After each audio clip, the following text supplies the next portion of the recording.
Welcome to Fan for Racing Radio. I'm Fan for Racing Sharon, and joining me today is Jay Huseman, and we are here for the ROVAL preview for the Truck Series. Yeah, we're going to go roundabout, but not in a circle. We're going to go rovaling. You looked at entry list yet? I did, and that's what told me we were on the ROVAL, because there were a couple of names. I was like, oh, that seems kind of odd, and I was like, oh, it's a ROVAL, then it makes sense, a road course, if you will. Exactly. So for the Truck Series, it'll be a full field, 36 drivers for 36 spots. The number one rotation this week will be Brent Cruz. The number two, Carter Fartuk. And I'm assuming maybe has some background in road course racing. That's an assumption. Connor Zillage in the number 7. We know he does, and we know why he's there. The number 16, that'll be Chris Wright. And then the number 20, Will Rogers. Again, that's the one that caught my attention. I'm like, man, I haven't seen him in a race in a while. Like, yeah, if you can hire somebody to drive a road course, Will Rogers or Connor Zillage be one of those you'd want to pick. What else? We got the 33. That'll be Mason Maggio. Josh Balicki will be in the number 41. Timmy Hill in his number 56. And then the number 75 will be Parker Kligerman. And again, these are just the noted ones. We have our regular field of NASCAR Craftsman Truck Series competitors. Then our regular cast of characters, like you said. Wesley Simp is going to be in the number 62 for Halmar Friesen Racing. Okay, Carter Fartuk. I guess there's two O2s. O2 is Young's Motorsports, and the number 2 is the Rayum brothers. So Carter Fartuk is racing with the Rayum brothers. All I know is that'll make for an interesting race, no doubt. All right, so I'm going to get into all of the details here for NASCAR Truck Series. And they are back on track at Charlotte Motor Speedway's road course for the Ecosave 250. That is a 2.28 mile asphalt road course that races Friday. That's coming up soon, October the 3rd at 3:30 p.m. Eastern Time.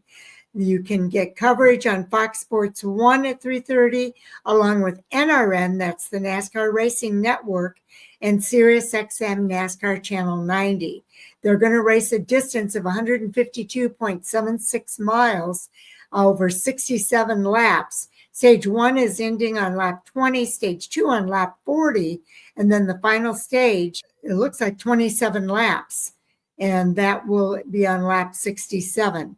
So where can you watch this week? Well, the Craftsman Truck Series practice and Kenomeno pole qualifying will also take place on Friday, and that will be on Fox Sports 2, Jay, and that's at 11 a.m. Eastern Time. And then the race, as we mentioned earlier, that starts at 3:30. So a lot to talk about here in the Truck Series. I'm glad to see them back. I hadn't really thought about it. I heard it and I knew it, but it didn't really sink in. This week marks the inaugural running of a NASCAR Craftsman Truck Series race at the Charlotte Motor Speedway road course, or what we've come to know as the ROVAL. And it's the 4th playoff race of the 2025 season. I didn't make that connection that the trucks had never actually run the ROVAL. It's going to be fun to see what they do on Friday night. All right, now the Charlotte ROVAL is the 10th different road course that the Truck Series has competed on, and the second new road course in 2025. I think Lime Rock was the first one earlier this season. Yep, it was. Now, the Charlotte ROVAL is actually the 57th different track that the trucks have raced on. So we talk about the schedule change and mixing things up. I like to see that with the Truck Series for them as well. Absolutely. The Charlotte ROVAL will mark the 3rd time a road course was featured in the Truck Series playoffs. They also raced at Canadian Tire Motorsports Park in 2018 and again in 2019. And I'm on the list of campaigning to bring that track back, but I know there's a lot of logistics with it. I get it. Now, the ROVAL will serve as the 4th track of the 7-race NASCAR Craftsman Truck Series playoffs and the first race of the round of 8. We're going to have this race at Charlotte, then Talladega and Martinsville, and 4 drivers will be eliminated after Martinsville. Corey Heim led 143 of 181 laps on road courses so far this season. So I've got a feeling he'll probably do pretty good. Well, and that's why you bring in the road course ringers. His Heim's 4 road course poles and 4 wins are both the most all-time in the Craftsman Truck Series. Heim also has won the last 4 road course races in the Truck Series. That's the longest streak all time. No other driver has won more than 2 straight. So just another place where he is just breaking the records. Now, 3 drivers entered in the have road course wins in the Truck Series. You mentioned Corey Heim with his 4. Parker Kligerman is in this race, as mentioned. He also has 1, as does Ben Rhodes. All right. Now, the driver with the most laps led won each of the last 7 road course races in the Truck Series. And that leads us back to Corey Heim, because he has 207 laps led on road courses, and he is 57 shy of the all-time record of 264 by Ron Hornaday Jr. And that's a name you want to be paired up with when you're talking about records. No kidding. That's so true. All right. Now, Corey Heim and Lane Riggs have won the last 8 races. The last race not won by either of those drivers was Michigan back in June 7th. And that was Stuart Friesen who won that race. That's pretty interesting. That's almost mind-boggling. It is, and the 2 of them could combine for history because no 2 drivers have won 9 straight races in Truck Series history. And I think back to mentioned Ron Hornaday Jr., Mike Skinner, Jack Sprague, we're 3, Matt Crafton. So, yeah, they could put history together between the 2 of them here. Corey Heim's New Hampshire win was the 9th of 2025, and that tied him with Greg Biffle for the most wins in a single season. And he did that back in 1999. And here's another driver, one of the ones I mentioned, Corey Heim, again, looking to tie, set, and break records. He is 95 laps led away from tying the all-time single season laps led record. And that's held by Mike Skinner at 1,533 going back to 1996, which I believe was their inaugural Truck Series season. All right. And Corey Heim with 311, Lane Riggs with 181 have led 492 of the 572 laps in the playoffs so far. So again, these 2 are just dominating.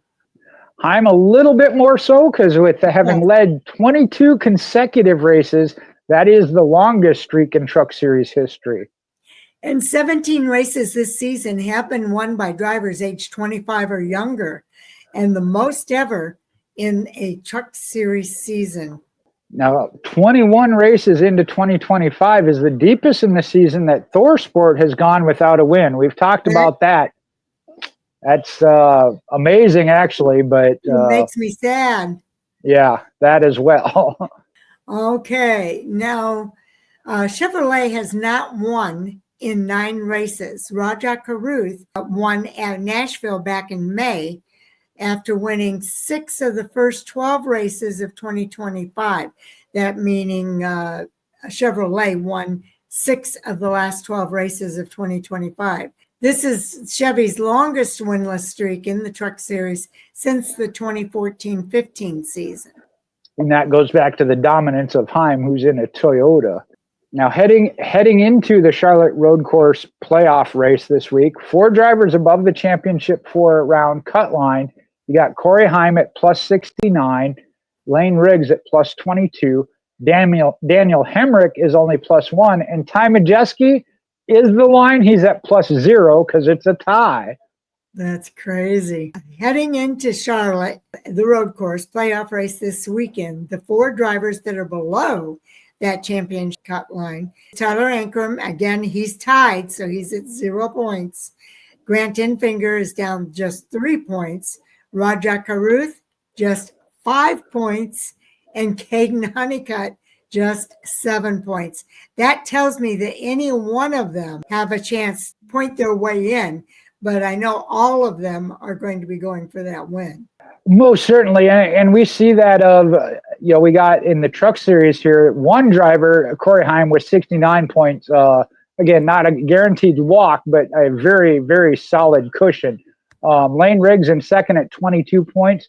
That could be wiped in one race, but more than likely not. But yeah, from Daniel Hemrick, one of the two drivers above, and the four below, you're talking about 8 points total over those crazy. 6 positions. So again, that makes it a little bit easier to look at the clinch scenarios for the Charlotte Motor Speedway road course. And it's just the first race in this next round.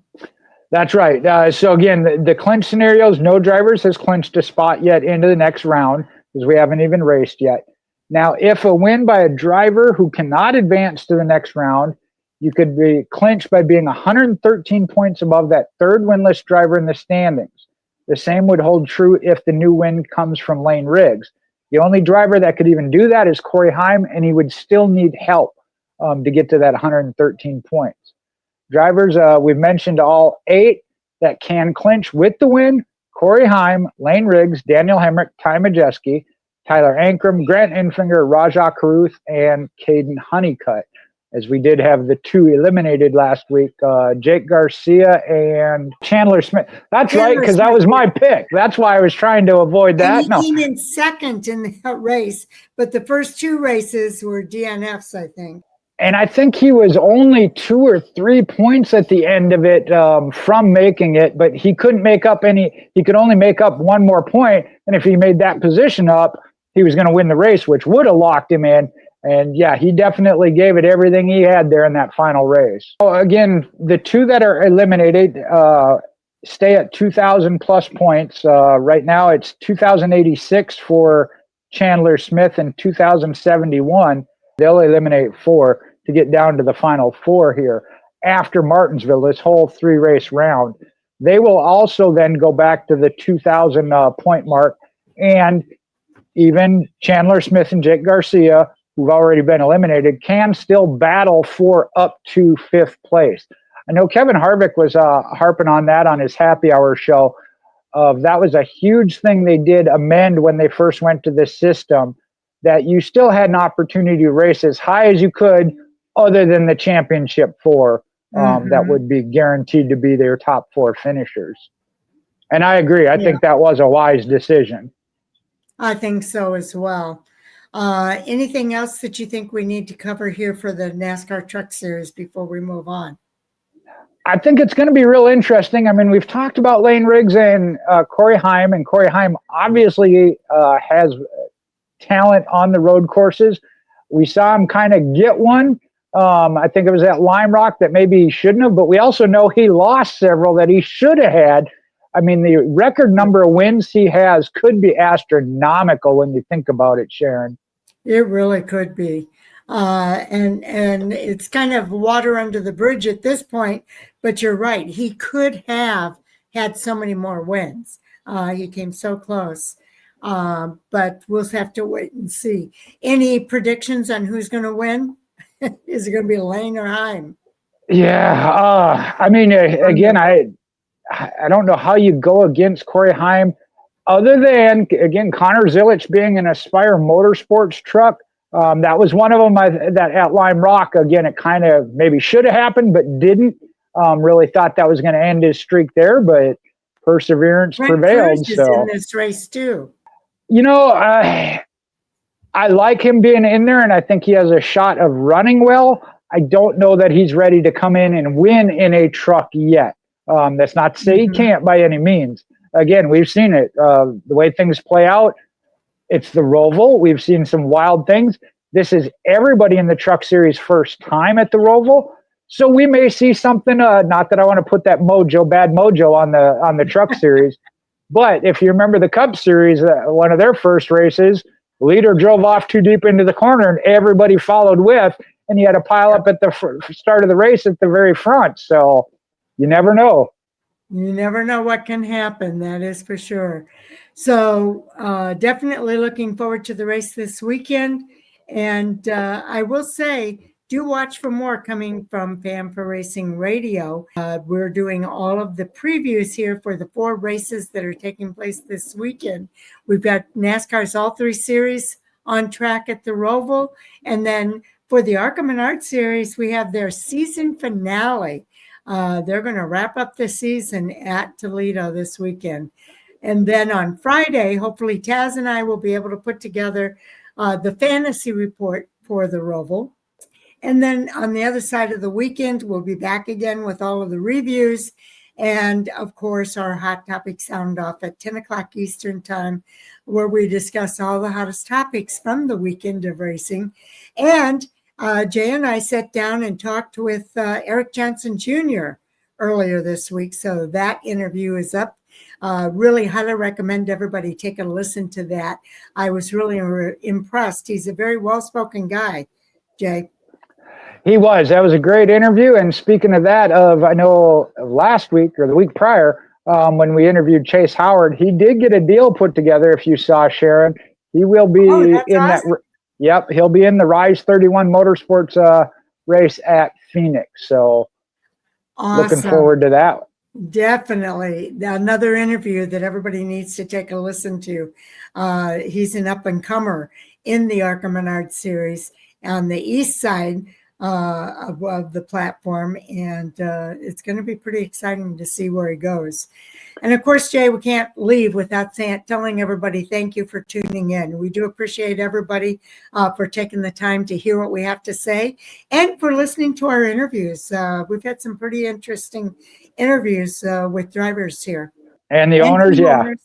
Yep, absolutely. And I know we got some other things in the works of down the road of for next year or possibly even during the off season. Some of that pertain to car owners or dads.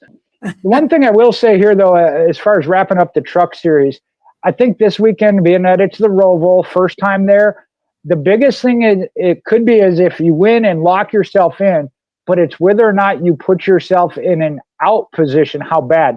We mentioned 8 points covering those 6 positions. You want to stay within that range. If you don't win, stay within that range as you go to Talladega and Martinsville so that you're not already in a deep hole and in a must-win situation after one race.